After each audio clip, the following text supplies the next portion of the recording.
Hello friends, എല്ലാവർക്കും സുഖമോദേവി സീരിയലിൻ്റെ ഇന്നത്തെ എപ്പിസോഡിൻ്റെ റിവ്യൂയിലേക്ക് സ്വാഗതം. അങ്ങനെ ആ ഗ്രൗണ്ടിൽ വെച്ച് നന്ദനെ ഒറ്റയ്ക്ക് കിട്ടുന്നതും ഋഷിയുടെ ഫ്രണ്ട്സ് നന്ദനെ കയ്യേറ്റം ചെയ്യാനായിട്ട് ഒരുങ്ങുന്നു. ഇതേ സമയം ഗിരീഷിനോടൊപ്പം ബൈക്കിലിരുന്ന് പോകുകയായിരുന്ന മാധവേട്ടൻ അത് കാണുകയും ഗിരീഷും മാധവേട്ടനും നന്ദനെ അവരുടെ കയ്യിൽ നിന്നും രക്ഷിക്കാൻ ശ്രമിക്കുകയും ചെയ്യുന്നുണ്ട്.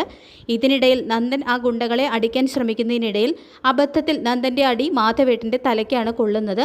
ആ ഗുണ്ടകളാണെങ്കിൽ അവിടെ നിന്നും ഓടി രക്ഷപ്പെടുകയും ചെയ്യുന്നു. അച്ഛന് തൻ്റെ കൈകൊണ്ട് ഒരടി കിട്ടിയതിൽ നന്ദൻ അലറി വിളിച്ച് കരയുന്നുണ്ട്. തുടർന്ന് നീ എന്താ നന്ദ ഈ കാണിച്ചത്, ദേവികയോടുള്ള ദേഷ്യം നീ ഈ പാവം മാധവേട്ടനോട് എന്താ കാണിച്ചതെന്ന് ചോദിച്ചുകൊണ്ട് ഗിരീഷ് നന്ദന് നേരെ ചൂടാവുന്നുണ്ട്. തുടർന്ന് ഗിരീഷ് തന്നെ മാധവേട്ടനെ ഹോസ്പിറ്റലിലേക്ക് കൊണ്ടുപോകുന്നുണ്ട്.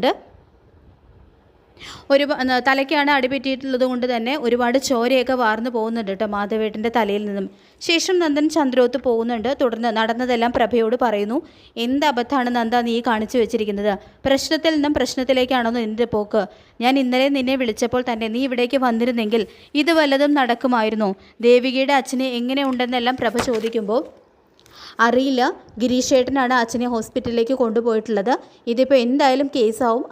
ദേവികയോടുള്ള പ്രതികാരം തീർക്കാൻ ദേവികയുടെ അച്ഛനെ ഞാൻ മനഃപൂർവ്വം അപായപ്പെടുത്തി എന്നായിരിക്കും ദേവികയും ശാരികയൊക്കെ കരുതാൻ പോകുന്നതെന്ന് നന്ദൻ പറയുമ്പോൾ ഈ ഊരാക്കുടുക്കിൽ നിന്നും നീ എങ്ങനെ രക്ഷപ്പെടും നന്ദ?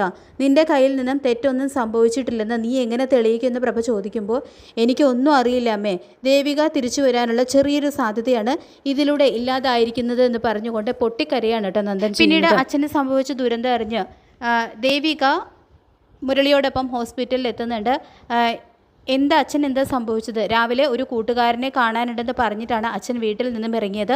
അത് കള്ളമായിരുന്നെന്ന് എനിക്ക് അപ്പോഴേ അറിയാമായിരുന്നു. അച്ഛനിപ്പോൾ എങ്ങനെയുണ്ടെന്നെല്ലാം ദേവിക ചോദിക്കുമ്പോൾ തലയ്ക്ക് സാരമായിട്ടുള്ള അടി കിട്ടിയിട്ടുണ്ട്, ചിലപ്പോൾ ICUയിലേക്ക് മാറ്റേണ്ടി വരുമെന്ന് പറയുന്നുണ്ട് കേട്ടോ ഗിരീഷ്.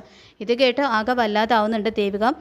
ഇതേ സമയം രാധികയും ശാരികയൊക്കെ ഹോസ്പിറ്റലിലേക്ക് വരുന്നുണ്ട്. അപ്പോൾ ഗിരീഷ് എന്താ ഉണ്ടായത്, മാധവേട്ടന് എന്താ സംഭവിച്ചത് എന്നെല്ലാം ചോദിക്കുമ്പോൾ ഗിരീഷ് അവിടെ ആ ഗ്രൗണ്ടിൽ നടന്ന കാര്യങ്ങളെല്ലാം തുറന്ന് പറയുന്നുണ്ട്. അത് കേട്ട് ഷോക്കാവുന്നുണ്ട് രാധികയും ശാരികയും ദേവികയൊക്കെ. ദേവികയുടെ കാര്യം സംസാരിക്കാനായിട്ട് ചന്ദ്രത്തേക്ക് പോകാൻ തുടങ്ങുകയായിരുന്ന മാധവേട്ടനെ ഞാൻ കണ്ടു എന്നും തുടർന്ന് സംഭവിച്ചതെല്ലാം ഗിരീഷ് പറയുന്നു. എങ്കിലും നന്ദൻ എന്തിനാ മാധവേട്ടനോട് ഇങ്ങനെ ഒരു ചൈത്യ ചെയ്തത്? നന്ദനെ ആ ഗുണ്ടകളിൽ നിന്നും രക്ഷിക്കാൻ ശ്രമിക്കുന്നതിനിടയിലാണ് ഈ അപകടം സംഭവിച്ചത് എന്നും ഗിരീഷ് പറയുന്നു.